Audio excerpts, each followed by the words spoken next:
오늘은 병원에서 손뗀 병도 불치병도 예수께 자랑하면 완치된다는 제목으로 말씀을 전합니다. 예수님은 성도들의 한 생명 한 생명을 천하보다 귀하게 여기시며 영혼 육체가 건강하기를 원하십니다. 영혼 육체가 건강해야 성도들을 통해서 이 땅에 하나님 나라를 건설할 수가 있기 때문입니다.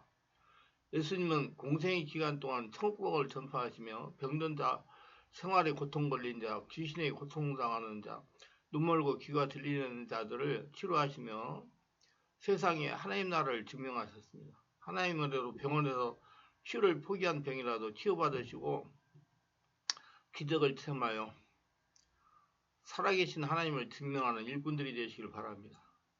많은 목회자들이나 성도들이나 할 것 없이 병원에서 의사가 말하는 것을 하나님의 말씀보다도 더 중요하게 여기고 의사들이 말하는 불치병이나 난치병을 영원한 천국에 갈 때까지 끌어안고 통증이나 고통을 당하면서 지옥과 같은 삶을 살아가는 분들이 많습니다. 저는 25년이 넘는 세월 동안 성도들의 마음과 질병을 치유하는 치유 목회를 중점으로 했습니다. 1:1 사역을 했습니다. 목회를 하면 할수록 하나님께 감사하고 있습니다. 왜냐하면 세상 목회자들이 꺼려하고 두려워하는 힘든 개별치유 목회를 만족함을 누리면서 할 수 있도록 성령으로 인도해 주셨기 때문입니다. 꺼려한다는 것은 수적으로 많은 크게 부흥성성이 있을 수 없다는 것입니다. 힘든 목회라는 것은 원래 치유는 한 사람 한 사람을 상대해야 하는 것이기 때문에 힘이 든다는 것입니다. 제가 지난 세월 동안 세상 의사들이 말하는 불치병이 치유되지 않는 이유 중에서 의사의 무의식적인 암시에 걸려있는 병을 예를 들 수가 있습니다. 영적인 세계에 대해서 안목이 열려있지 않은 세상 의사가 자신의 의학적인 상식에서나 의료 수준에서 고칠 수 없다는 생각에서 환자에게 무심코 하는 말이 이 병은 현대의학으로 절대로 고칠 수가 없다. 이 병은 현대의학에서 완치된 사례가 없다는 한마디가 환자에게 깊은 암시가 되어 환자 자신은 어떠한 방법으로도 고칠 수 없다는 암시에 걸려있는 경우가 있습니다. 이런 환자들이 생각보다 종종 많으며 우리는 대부분의 환자들이 이런 불신의 환자인지도 모릅니다. 의사가 못 고친다고 하니 하나님께서도 고치지 못한다고 포기하기 때문입니다. 이런 환자에게는 이 암시를 풀어줘야 됩니다. 사람을 창조하지 않으면 어떤 병이라도 고치시는 만병의 의사라는 믿음을 갖게 해야 됩니다. 의사나 약물이 병을 고치는 것이라는 상식에서 벗어나지 못하는 사람은 이 암시에 걸려있는 환자로서 잘 치유가 되지 않습니다. 아예 예수님의 이름으로 치유받으려고 하는 마음이 없이 병을 숨기고 사는 경우도 많습니다. 불치병일수록 난치병일수록 자랑해야 치유가 되는데 불치의 병이 있는데도 말하지 않고 드러내지 않으니 치유를 받지 못하는 것입니다. 저는 이런 말을 잘합니다. 성경에 기도는 성령으로 해야 된다고 되어 있습니다. 그러나 처음 믿음을 가진 사람들은 성령으로 기도하는 것이 무엇인지 잘 모릅니다. 그렇기 때문에 이렇게 말합니다. 기도는 성령으로 해야지만 먼저 자신의 마음을 열고 입을 열어 기도하려고 하고 기도해야 성령께서 기도를 돕는다고 말입니다. 처음부터 성령께서 기도를 이끌어가지 못합니다. 자신이 주여 주여 하면서 마음을 열어야 비로소 성령께서 기도를 이끌어 가시는 겁니다. 방언기도도 자신의 마음을 열고 소리내야 기도할 때 방언기도가 터지는 것입니다. 마음을 다투고 소리내지 않고 가만히 있으면 절대로 방언기도가 열리지 않습니다.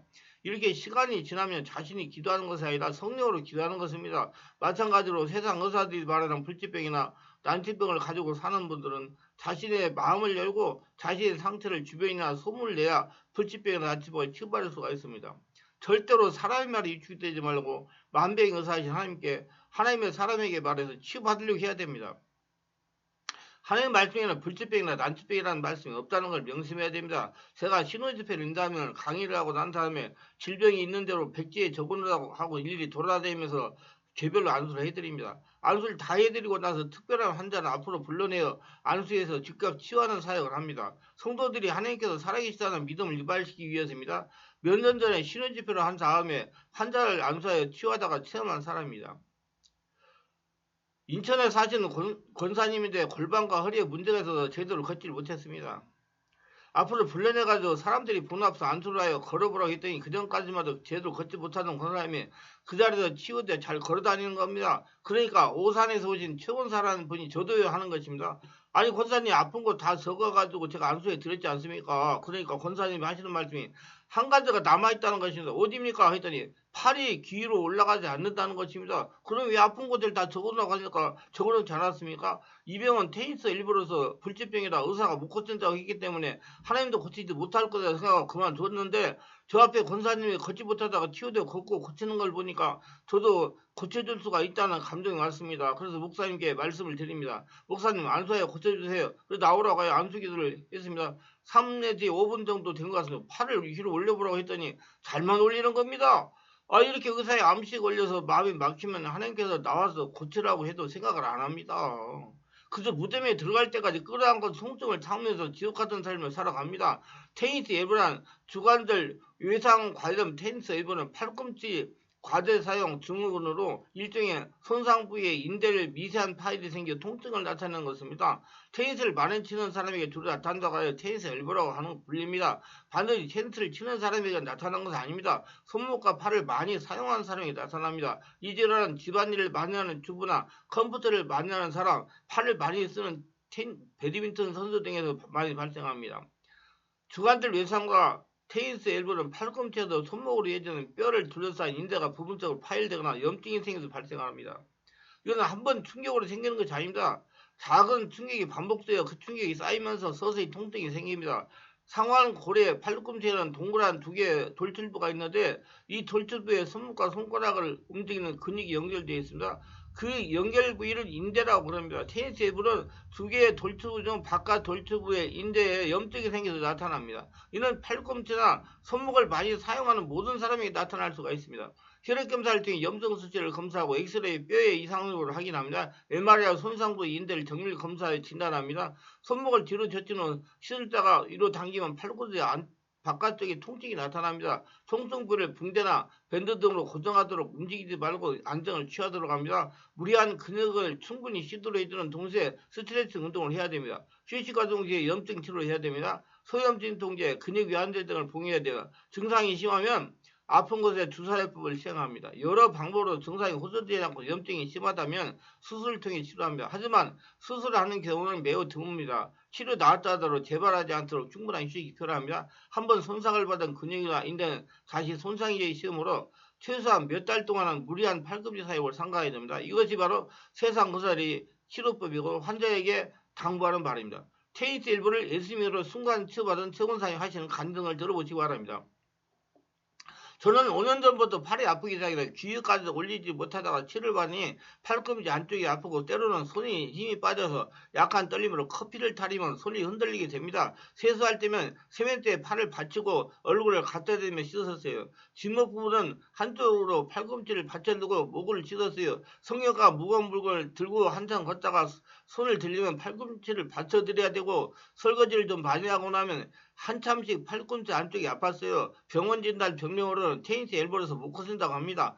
병원에서 처방해준 소염 진통제 근육 위안 등을 오래 복용하고 진통주사를 맞았는데 그때뿐이고 치유가 되지 않았습니다. 그래서 무덤까지 가져가야 할 병이라고 포기하고 통증을 참으면서 지내다가 충만한 게 네트집 집회에 와가지고 네트집 말씀을 통해 은혜 받고 목사님께 예수 이름으로 안수를 받은 사람들 팔이 올라가고 팔에 힘이 생겼어요.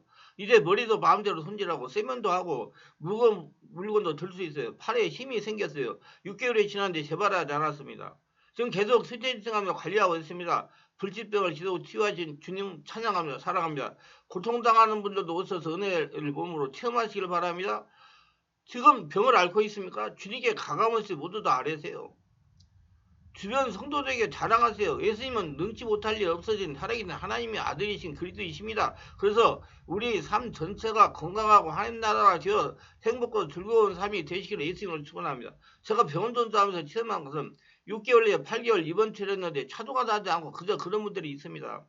제가 질문합니다. 장로님 그렇게 오랫동안 입원 치료를 했는데 차도가 있으십니까? 아니요 목사님 덜하지도 않고 그저 그럽니다. 그러면 제가 이렇게 대답을 해드립니다. 장로님 평소에 스트레스를 많이 받으면서 사셨죠? 장로님 이렇게 대답합니다. 목사님 세상을 살아가면서 스트레스나 상처받지 않고 살아간 사람이 있겠습니까?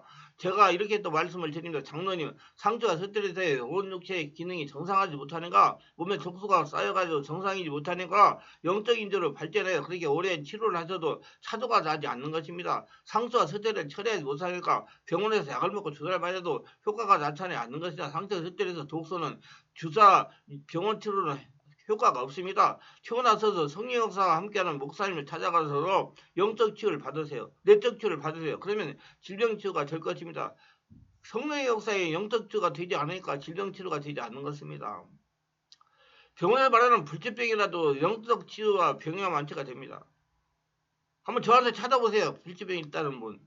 기도를 성령으로 바르게 하면서 성령으로 세례받고 성령의 불을 받아 불치병을 치유받고 불치병을 치유하는 전적으로 씹으면 충만한 것에서 매주 월화 금토일 하고는 온몸 집중 치유기에 참석하시면 원하는 소원이 이루어질 것입니다. 기도합니다. 오늘도 저의 설교를 끝까지 들어주시는 분들 축복하시옵소서. 특별하게 구독, 좋아요, 알림 설정하시면 기억하시고 있음으로 충만하게 치고 날마다 치유의 기적을 체험하며 살아계신 하나님을 증명한 한해복을 거둬들이면서 일생 동안 살아게 하옵소서. 예수님의 이름으로 기도합니다. 아멘.